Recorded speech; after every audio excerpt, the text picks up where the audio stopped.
What's going on, car family? I'm Ben Wayne. Thank you for joining me in another video.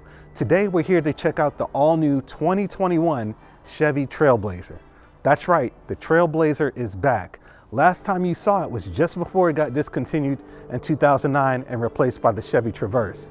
But the last time you heard the Trailblazer name, you might have noticed that it was a different vehicle. It wasn't a subcompact SUV that you see here. It was a mid-size SUV built on a body-on-truck platform. So what you're getting here is a lot smaller, but it still carries the Trailblazer name. Just that Trailblazer name doesn't mean exactly what it once was.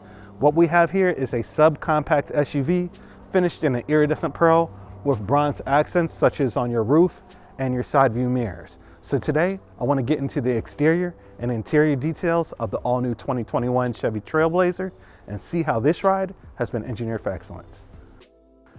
Taking a look at the front of the all-new Trailblazer, it doesn't look bad at all. It has that typical Chevy design language, meaning you have the Chevy bow tie, and since this one features the active trim, you have the dark chrome between the grille and then on the lower front fascia.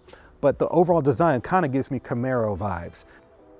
Now, what's interesting about the front is that the LED daytime running lamps that feature the turning signals as well, which are incandescent bulbs by the way, have been completely separated from the LED headlamps here. So that's an interesting design. Now the hood just features slight sculpting, but underneath the hood, you have two engine options. You can go for the 1.2 liter 3-cylinder turbo, which gets you 137 horsepower and 162 pound-feet of torque, or you can go with what this particular model has, which is the 1.3 liter 3-cylinder turbo, which gets you 155 horsepower and 174 pound-feet of torque. Now that 1.3 liter 3-cylinder turbo gets you a 0 to 60 time of about 9.5 seconds. I know that's not quick, but this is kind of like an entry-level SUV. Now it features all-wheel drive, so it's connected to a 9-speed automatic transmission. Now had this been the front-wheel drive model, you would have just had the CVT instead of the 9-speed automatic, which we mentioned when we reviewed the Buick Encore GX. Let's go ahead and check out the side profile. Now, when it comes to the side profile, as I mentioned at the beginning of the video, this isn't the Trailblazer that you once knew from the early 2000s. This is a much smaller vehicle. From the front to the back is 174 inches and your wheelbase is 103.9 inches. Now you do have 8 inches of ground clearance along with a skid plate since this is the active trim model. Now you'll notice you have these 17-inch gloss black wheels and the Hankook sub-terrain tires. Now this isn't an all-terrain tire. This is essentially an all-season tire that has treads on the sidewall to give it a more aggressive and sporty look. So it's not an all-terrain tire. This is kind of like a sub-terrain tire with some extra design on the side profile of those tires. So keep that in mind. Now one thing I do like about the side profile is the color split. I like how you have the white down here, but then on the roof you have the bronze, and of course on the A-pillar it's done in gloss black. I really like that, and they also came and did the side view mirrors and the bronze as well instead of a cheap plastic. But what I don't like are the plastic wheel arches and side sills here. I wish that was body color. It kind of takes away from what otherwise is a very cool design. Now looking at the Trailblazer from the rear, it has a super modern look, especially with these LED tail lamps. Now you do have incandescent bulbs for your turning signals and your reverse lamps as well, but I love the overall design, especially with that bronze coming down from the roof, and then of course you have the contrast color here. Now if I open up the rear hatch, you do have decent storage. With the rear seats up, you're looking at about 25 cubic feet of storage. You can lower the second row, but you have to do that from the second row. You can't do that from the back. If you lower the second row, you're gonna get about 54.5 cubic feet of storage. So storage is definitely decent. I do wish this one was optioned with the power lift gate. It doesn't have it, but that's available as an option if that's a deal breaker for you. Now coming lower, you do have dark chrome accents again, since this is the active trim. I do love how that dark chrome just pops out from the rear, especially against that white, and it also looks good with this bronze accent on the roof here. Let's go ahead and check out the interior. As I sit in the interior of this all-new Trailblazer, I'm seeing what I would expect of a subcompact level SUV. Remember, this is a car for first-time buyers. This is a car that starts at $19,000. Now, as shown, this particular model is around $27,900 with all the options, such as the active trim and the all-wheel drive. So it's going to be about $27,900 when all the options are said and done. Now at the top of the center stack, you're getting a hard plastic surface here. Now coming lower, you have your air conditioning vents and you have a nice infotainment system. It has a nice size, it's responsive, fairly intuitive, so it's easy to use. It comes with your wireless Apple CarPlay and Android Auto, so you don't have to physically connect your phone through a cable to the car. You just place it where the wireless charger is, everything syncs up. So I like the wireless Apple CarPlay and Android Auto.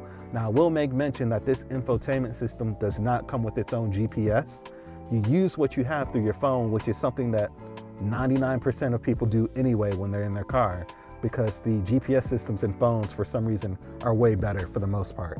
Now coming lower, you do have your controls for your air conditioning system. This has a single zone air conditioning system, not a dual zone, just a single zone. And then coming lower, you have 2 USB ports, an auxiliary input, and then again, space for your wireless charging. Now you do have your gear selector here, and then 2 cup holders and some additional storage, and then some additional storage in the center console back here as well. Now the leather wrapped steering wheel feels good in your hands. It does have the typical controls for your instrument cluster and then your hands-free device as well. Now the seats do feel a little bit firm. I'll see how that translates when I'm actually driving this vehicle, but they do feel a little bit firm. They're finished in a leatherette, and then they have this kind of like denim outline here. That's an interesting concept where it has this leatherette and then this like denim or cotton material in the seats. Now the seats do feature 3 levels of heating, so that is definitely a plus, especially if you live up north. Now the door panels come with the hard plastic, but they do have that bronze accent here. I think that bronze accent looks nice, especially in this jet black interior. Brings a little contrast to the interior, especially with this denim insert here. Again, that's an interesting concept. I've never seen that in a vehicle before. Now coming lower, you have controls for all 4 windows and your side view mirrors, and of course, some storage on the bottom of the door as well. Let's go ahead and check out the back. Now sitting in the back, you do have decent legroom, about 39.4 inches of legroom, and then 38.4 inches of headroom. Now coming over to the door panels, again, they're covered in plastic, but I am a little disappointed they didn't carry those bronze accents that we saw up front to the back here. I think the bronze would have looked nice here as well. Now you do have controls for your power windows, and then of course some storage on the doors as well. The bench seating seems to be decent, fairly comfortable. Again, this leatherette here does look nice. I do wish this car came options with a panoramic roof. It is available as an option, but I wish it was something that was standard. Although, to be fair, that's typically not something you see as standard in a vehicle of this class. Remember, we took a look at that Buick Encore GX and it didn't have that panoramic roof as standard as well. But a panoramic roof would have went well in here with this all jet black interior, giving you a little bit more light and making it feel a little bit more spacious. All right, so we're in the all new Trailblazer, taking it out on the street to get some driving impressions. I got Isha with me. Isha, what are your initial thoughts here? Well, I think the car, in my opinion, from the outside looks like a mini Range Rover. If you guys know the design of that. Yeah, I guess you could say it has that Range Rover Evoque look with the two-tone. And I know exactly what you're talking about. So I was really interested in this vehicle. This fits more into the category of a crossover, not necessarily an SUV, which, you know, you guys all know that I'm not a crossover person. Yeah. But because we did just do the Encore. The Encore GX, that I did like, actually. You like that one? This one, though, is a little bit different than that.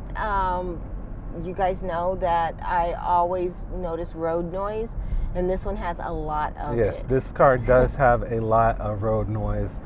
We've had it for about a week, and taking it on casual drives, taking it on the highway, and crazy road noise. So it is a significant amount. It is noticeable, and there's also a lot of noise coming from the engine into the interior as well. When you start it up and when you kind of give it, you know, some gas. I'm not sure if, I don't think this vehicle has any different settings like sport or comfort, you know. It does have some settings there for it, but that's not really going to change the sound of the noise issue. So I'm going to be honest with you guys. This one does have some road noise and mechanical sounds coming in the interior. Is it a complete deal breaker? It really depends on, you know, who you are. Right? You could take this on a long road trip. The fuel economy is decent. You're averaging around 28 miles per gallon in this all-wheel drive model. Overall, the exterior looks pretty modern, right? Yes. And then what's your favorite aspect about the exterior? I like the two-tone, and usually Two-tone. I'm not like a two-tone fan. Yep. But I think the colors blend very nicely together. Yep. And you probably noticed the interior Of course. accents, right? The interior accents pull in from the exterior with the copper here, the bronze look. Right. And you have some of the exterior, details that translate on the inside as well. Especially with the design of the dash here. And I've never noticed that before until we started driving a lot of the luxury vehicles, but seeing this in some of the mid-range to lower vehicles is pretty cool. Right. And guys, again, the starting price of the new Trailblazer is $19,000. This one's $27,900 as shown with the options here. Now, one thing we did notice was missing is the sunroof. Panoramic sunroof. How do you feel about that? I've gotten used to driving these vehicles, and having a sunroof is just nice. Right. Right. It opens up, meaning it gives light into the car. Right. Being that this is a dark interior. The jet black leather red interior screams, I need a sunroof. And I think if at something at 27, you should be getting a sunroof. $27,900, I think a sunroof should be standard. Yeah. I will be honest on this. And you can get it in this vehicle. It's just not in this one. Right. But of course, that means that you're going to pay. Going to pay a little more. Yeah. Right. So it is available as an option. So if that's a deal breaker for someone, you could still get it, but it's just not in this tester that we have here. Right. The overall handling, it feels comfortable. The ride is somewhat smooth. It's just loud, and that might be due to the tires that they have on it. Yeah, I feel I'm going to disagree on you with that. I'm sorry. You think it's just the car in general? Yeah, but I don't think it's that smooth. I'm sorry. I mean, I've ridden in other compact SUVs of this class. And they have not been smooth. They have not. So I think this isn't, I'm not saying it's the smoothest, but it's really not a rough ride overall. It is a short wheelbase vehicle, so you're going to feel a little bit of the bumps and surface imperfections in the road more so than, larger vehicles. So I understand. For a base price of $19,000, the ride is decent. For $19,000, it's decent. Okay, now if you guys are going up a little bit higher to something, I'm not sure. That's where I disagree, I think, on that. And I could see that. See that. All right, so the 0 to 60 time, as I mentioned, and this is around 9.5 seconds from that 1.3 liter 3-cylinder. So this one isn't really about speed. You don't really have the acceleration off the line. The buyer of this car is not looking to have that. No. But I will say, once you're on the highway at higher speeds and you want to get into another lane, that acceleration might become a problem because the car loses that punch. It becomes a little winded, right? So watch, I'll floor it and you'll see. That's flooring it. Yeah. So we just went from, about 45 to 55. Okay. And it took quite a while to do that, right? But again, entry-level vehicle, similar to the Hyundai Venue. This might be something that someone gets for their kid for graduating high school or graduating college. Entry-level car, so you have to judge it for what it is. Does have decent storage, 55 cubic feet with the second row down. Sat in the back. The seating is comfortable. It is bench seating back there. I did notice there aren't any air conditioning vents in the back, right? Oh, why did you get so upset? You look so offended when I said that.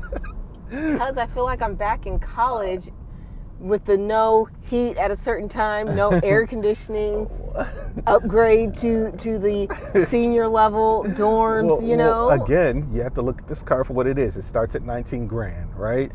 This is something that gets you in the door of having a vehicle, right? So you're just not going to want to sit in the back. This has single zone climate. So what we're saying is this is a good entry-level car for a student. Yes. Someone, who needs to have something reliable. Right.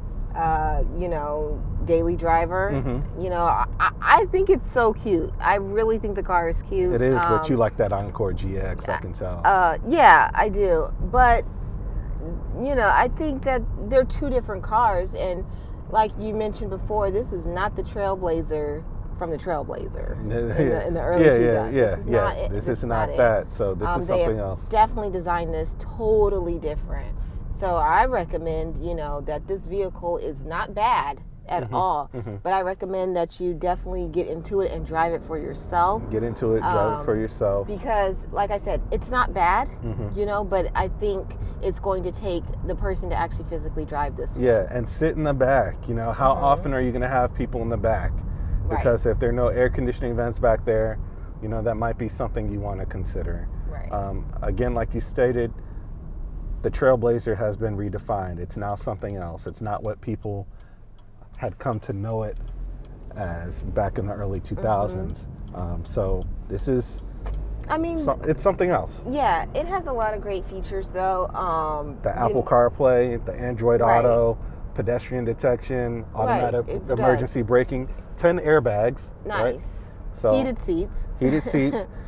Does have a lot of the safety features. It has some side bolstering here. I'm definitely planted. It is it's comfortable, but it is a bit stiff because I'm seated in the middle, but it's not uncomfortable. Yeah, the seating is firm. Yeah, firm. You know, I really can't complain about it because I'm comparing it to all the other entry-level ones that we have rode in. So, yeah. I like this one better, though, than some of the other ones that we have recently been in. And some of the other ones, I just kind of was like, So that's our thoughts on the... So that's the driving portion of the review. That's our thoughts on this. I definitely encourage you guys, if you're looking into this vehicle, go out, check it out, sit in the back, get behind the wheel, take it on a spin, see how you like it, see how it feels. Does it have all the features you need? As far as the safety standpoint, I think they got you covered. And again, as far as the tech is concerned, they got you covered on that. So it's like, while you have hard plastic here, they focused on the features that were important for someone who's looking for an entry-level vehicle, such as the technology. I would want this if I was entry-level. Right, exactly. This has more features than some of the other entry levels, because entry, you think of not powered windows, that has all this in there. So this is a step up. It really is. Yep. I can't be mad at it. All right. So thank you, Isha, for joining us. You're welcome. All right. And we'll close out the review from here. So that was a look at the all-new 2021 Chevy Trailblazer. Is it the same car that you once knew from the early 2000s, that Trailblazer? Absolutely not. This is now a subcompact SUV, but it doesn't look bad. The exterior is striking. It has the Chevy design language. Again, kind of reminds me of a Camaro from the front. And I do like how it has the bronze accents on the top and the white on the bottom. Would you guys get this car? A base price of $19,000, depending on how you option it. As you see, this one's $27,900. Let me know what you guys think about this one in the comments section. Please remember to like, share, and subscribe to my YouTube channel. And until next time, I'm Ben Wayne, the automotive reviewer that YouTube deserves.